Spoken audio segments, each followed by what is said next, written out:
the city that saw the birth of the Renaissance, when the mind of man awakened after centuries of the Dark Ages. Today, two physicians are working toward the rebirth. Such a man is psychiatrist Dr. Assagioli, the father of the concept and practice of psychosynthesis. Now in his 80s, he still pursues actively his interest in bringing back the all-important study of the human soul into the fields of psychology and psychiatry.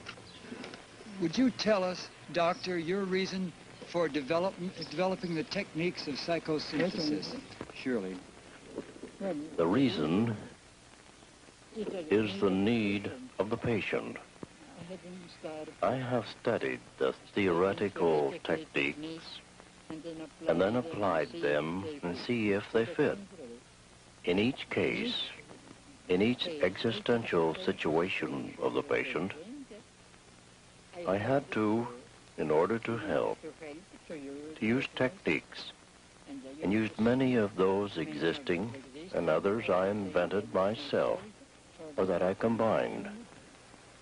It all starts from the living reality, from the situation, the immediate situation. So no theory, no preference for one technique or another.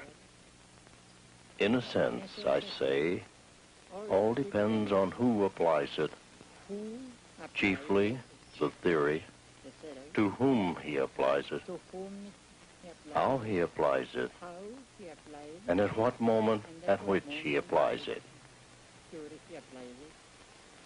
So each technique can be helpful or harmful according to these four elements. See what I mean?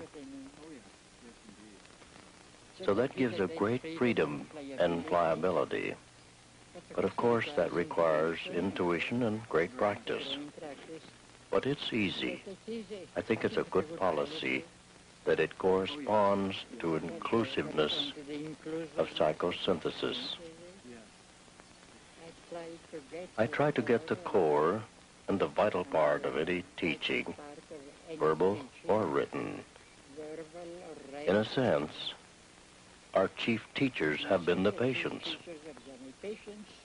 Wonderful, yes. This is exactly the same thing a Zen Buddhist monk said to me. It's my patients that are my teachers, yes. So, Meaning putting together simply a synthesis that is combining into a harmonious whole of disparate elements. But it is organic unity. That is not uniformity, not fitting into a system. It is an organic unity in which each element keeps its own individuality and function. I think that the healthy human body or animal body is a perfect example of biosynthesis. Each cell and each organ, each apparatus concur to the preservation and development of life. In a unanimity for that, but the heart cell remains the heart cell, and the liver cell remains the liver cell. They don't mix.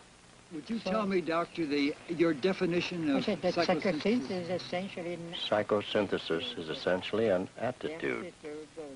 The attitude of the teacher or the healer or therapist to life in general, a rapport or an interplay with patient or pupil. And it is, as in a general sense, the attitude that is a bringing together in an organic whole,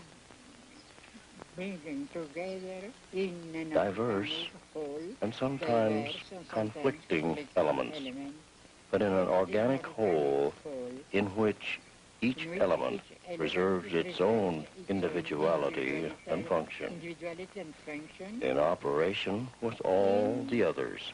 Cooperation with all the others, And the faithful human body is a perfect example of biosynthesis.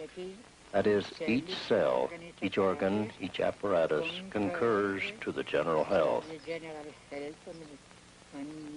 the vitality of the whole organism.